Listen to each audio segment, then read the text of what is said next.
Hello and welcome to Diary of a Common Man. My name is Salim Lalani. Today we begin a mini series on the lies of Ismaili missionaries and scholars. And in this series we will cover not only the missionaries of my time, which is a long time ago. A couple of them, the major big missionaries, have passed on, such as Abu Ali missionary and Babul missionary. But we will, Kamaluddin missionary, by the way, is still alive. We will also cover the New Age missionaries and scholars such as Kabanis and Andanis. And we will cover their lies, and we will once again appeal to them to come forward and clarify why do they lie and substantiate their lies if there is any truth, if in case I have got it wrong. And I've always said this, that you can keep me accountable. If the missionaries come forward and confront me, I'm happy to learn and I'm happy to apologize to the public. But they don't come. And only you can decide whether they mean well or they don't.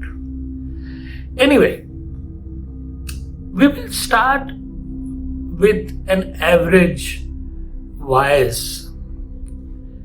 I don't know how these modern missionaries are beginning their vices, but at this point in time, I'm talking about the missionaries of the olden times. Most of the times, they used to start the vice with a salwat on the divine name of Hazar Imam, the AgaKhan. And the lie begins from there. Firstly, the divine. I don't need to go into detail of how big a lie that is. But we will begin with the salwat. Allahumma salli ala Muhammadin wa ale Muhammad. O God, send your blessings, your peace to the Prophet and his progeny. Now, progeny. Who is the progeny? Who is the missionary talking about? Hazar Imam. The salwat has been recited on the holy name of Hazar Imam, the AgaKhan. Is AgaKhan the progeny of the Prophet? The lie begins from there. In fact, this is the biggest lie that has been told to the Ismailis by the system. Because the evidence, substantiation of this statement, of this claim, that Hazar Imam belongs to the progeny of the Prophet, there is no substantiation, there is no evidence at all given by the system. On the contrary, there is evidence that AgaKhan, the Hazar Imam, has got nothing whatsoever to do with the Prophet or his progeny. In 1977, I think it was, that AgaKhan established Institute of Ismaili Studies to research, to go back in time and dig the truth. It is now decades, and yet they have not come up with one or a single evidence of Hazar Imam belonging to the progeny of the Prophet. That to me is the biggest evidence of the lie of the system, the lie that is projected, repeated, exaggerated by the missionaries of the olden times and the modern missionaries as well. Apart from that lie, apart from the evidence of that lie, the IIS evidence, we also have one more evidence. In fact, we have several, but we have covered most of them in our past episodes. So we will only give one example, the most convincing one, supported by recorded history, and that is the absence of Imam Ismail, the seventh Imam of AgaKhani system, the Imam that never took the office, or he never assumed the office of the Imamate. He was the elder son, Imam Ismail, of Imam Jafar Sadiq, the sixth Shia Imam. But when Imam Jafar died, Imam Ismail was not to be found anywhere. Many people said that he died, he was killed by the Abbasids or the Umayyads. Many people said he is in hiding. But whatever the case was, the history records that Imam Ismail was not present to take over the imamate from Imam Jafar Sadiq when he died in Medina. 90% of the people in Medina at the time believed that Imam Ismail was not present. The remaining 10% who believed in Imam Ismail's imamate, even they accepted the fact that he was not there, but they basically maintained that either he is in hiding or he is away on a mission. But the fact remains that there is no documented evidence of Imam Ismail taking over as the seventh Imam of Shia Islam. Musa Kazim, the younger brother, he took over, and 90% of Shias at the time accepted him as their next Imam. AgaKhan, as I said before, has not been able to support his claim on that fact. Now, apart from the salwat, that is a lie, which, by the way, I should mention that the lie, the wires starts with a lie, that is a salwat, and the holy name of AgaKhan, but it ends with a lie as well, because it ends with a salwat. What happens in the middle, we will talk about that in the next episode. Now, the voyage has begun. The people have recited the salwat. The very next word after the salwat, which is a lie, is another lie. And that is, missionary says, addresses the Ismailis, the congregation, as Hakikati Momin. Hakikati Momin. What is the meaning of Hakikati Momin? And where is a lie hidden in those two words?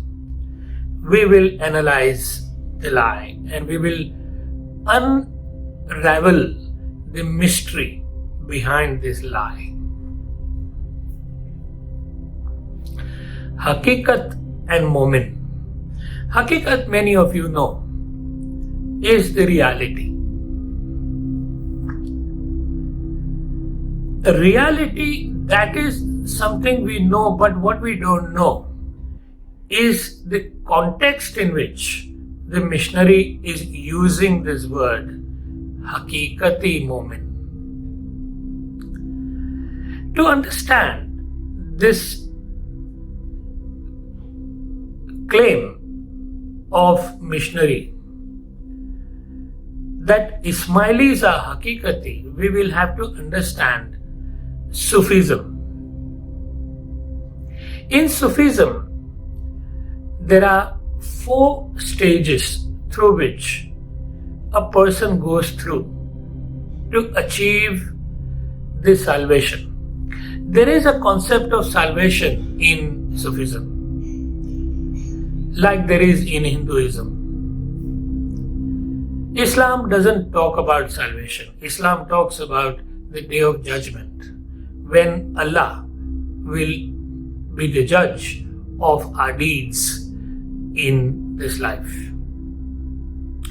But Sufism has a concept of salvation. In fact, it's called fanafila, to become one in God.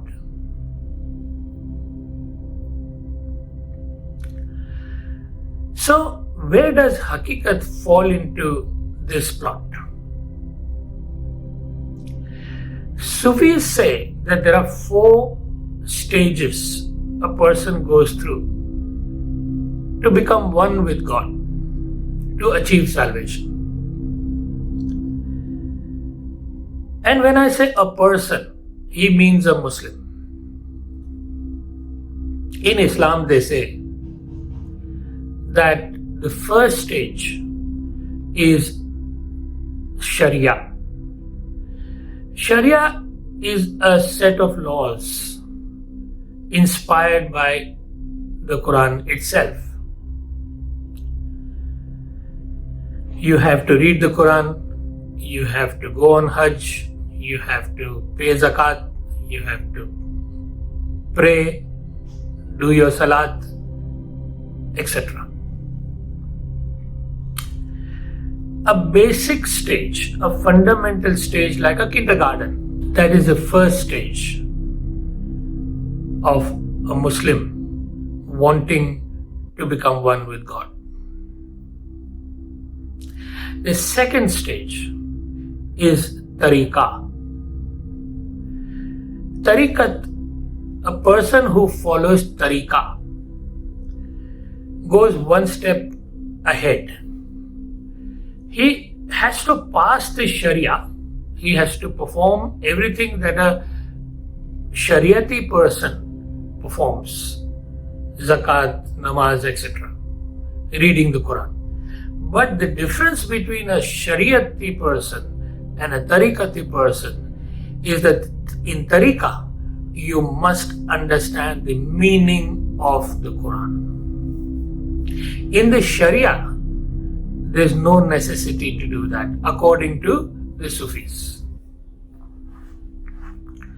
Now, there is a reason why Tariqah requires you to understand the meaning of the Quran, not only the outer meaning or the exoteric meaning. It also requires you to understand the esoteric meaning or the hidden meaning.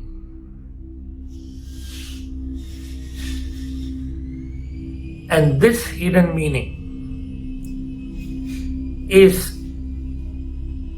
something that a master, they call the master a murshid, and the person who follows the murshid is called a murid. So the murshid is the only person who can teach the exoteric and the esoteric meaning of the Quran. And the person who has understood the meaning of the Quran and has performed the Sharia as well becomes a tariqat person. And then the third stage comes, haqiqat. When a person becomes knowledgeable, when he completes the understanding of the inner meaning, in the tariqah he may be here and there, particularly with the esoteric meaning. But in haqiqat, he has cemented the understanding of the inner meaning and the outer meaning of the Quran.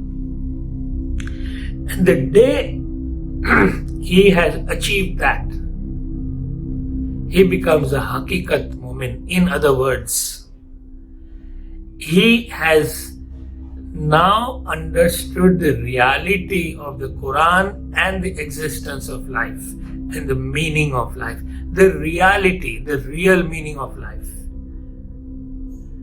That is haqiqati moment, and that's a very, very high stage. Okay, so high that the next stage, which is the final stage, is called marifa. When a person practices haqiqah, the reality in life, and leads his life, understanding the reality, he lives the reality all his life. When he dies, he becomes one with God, marifa, or fanafila, becoming one in God. Just like water mixes with milk. Milk is no longer the milk and water is no longer water. A person's soul becomes one in God. Exactly like that. There was a Sufi, Mansur al-Halaj. He said, I am God.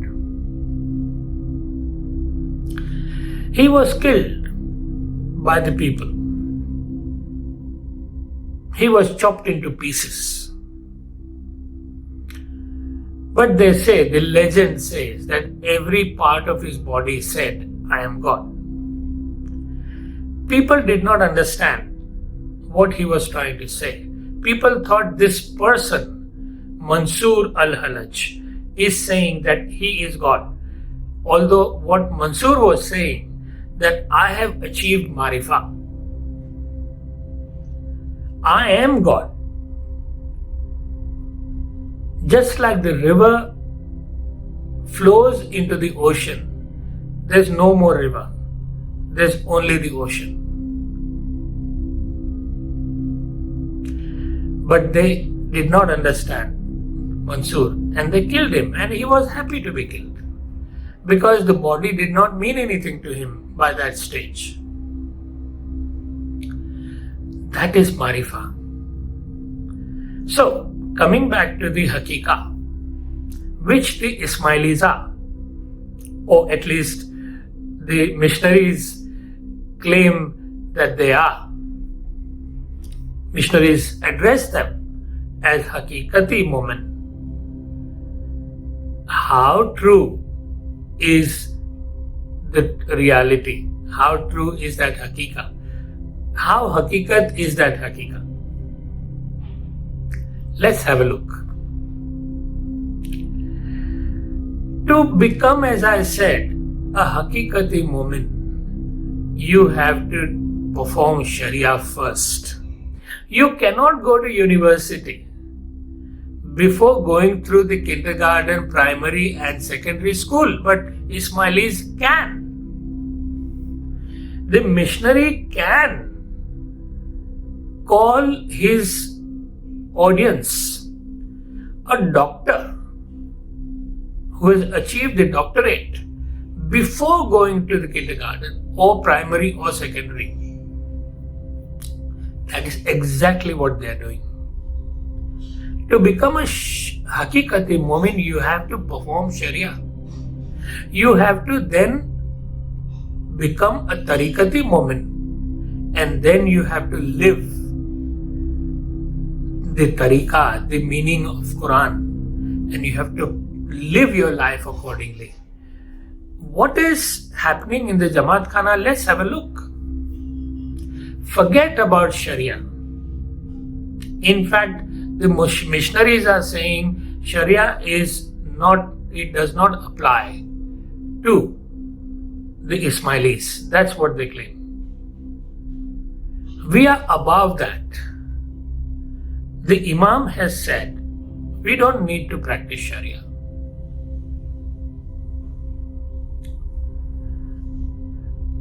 Let's forget about Sharia. Let's forget about the Quran. Because there is no Quran in the Jamat Khana. Even if there is in some form or the other, it is manipulated. But that is another topic. We'll talk about that some other time. Forget about all that. Forget about the Quran. Ask the Ismaili their own dua. Ask them. They claim to be Hakikati Mu'min, the person who understands reality of life. Do they understand their own dua? Ask them. 90% do not know. 10% I think is a generous number, because the system is not founded on religion or religious thought. It pretends to do though, but it was founded on material wealth, which we can see. It is very evident in the Jamat Khana. There are 300 different ways you can give money to AgaKhan or the system. That you can see. That is very apparent. Go to any Jamat Khana, you will see money everywhere.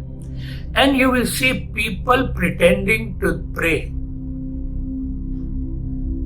No sooner the announcement happens that the session has finished, which is Khato Thar Sufro Maulana Hazar Imam Mimani, people rush and start talking the same second, and the whole Jamat Khana becomes a fish market. It was never designed for religious thought, religious contemplation. It was designed to be a club. People want to socialize. And nowadays, people are coming after the dua has finished. I have seen leaders of the Jamaat coming to Jamat Khana after the dua has finished, except for those who get to sit in front of the Jamaat. They come before the dua. They have got nothing whatsoever to do with the religion. It is the pretension. And the evidence of what I am saying, ask them the meaning of their dua. But they are required to understand the meaning of the Quran and the esoteric meaning. And they claim that they are esoteric people. Their approach is esoteric. Ask them. Ask them. What is so esoteric about the Imam getting caught with his pants down with other women after his marriage? After having 3 children with Begum Salima, he got caught. What is esoteric about that? Could you ask them? Or can you ask a missionary? Shameless people, the missionaries. Ask them. What is esoteric about it? I have asked the missionaries, I have appealed to them to come forward and talk to me and answer my question. What is esoteric about the Mawla on whose holy name you recite a salwat? What is esoteric, what is holy about him when he gets caught with his pants down? Nobody has come. It is now 2.5 years. And they will never come. The darkness cannot face light. Anyway, that is the story of Hakika. That is the Hakikat of Hakika. Now we come to the word Mu'min. Mu'min in Quran, Allah has categorized people in 4 parts. First category is Al-Kafirun. Kafir is a person who does not believe in Allah or His Prophet. Then comes the second person. Second category, Al-Munafiqeen. Munafiq is a person who pretends to be a Muslim. And he can sometimes cause damage to Islam as well. By his actions, by his words. Or sometimes he has accepted Islam under duress.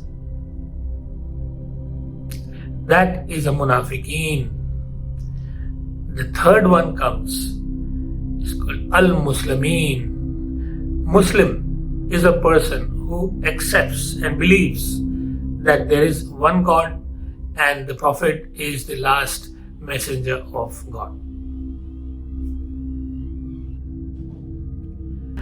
But there's one more category after and above Muslims. Al-Mu'mineen. What is the need for a mu'min when a person is already a Muslim? There is. An ordinary Muslim will do ordinary things. Namaz, zakat, charity, this, that.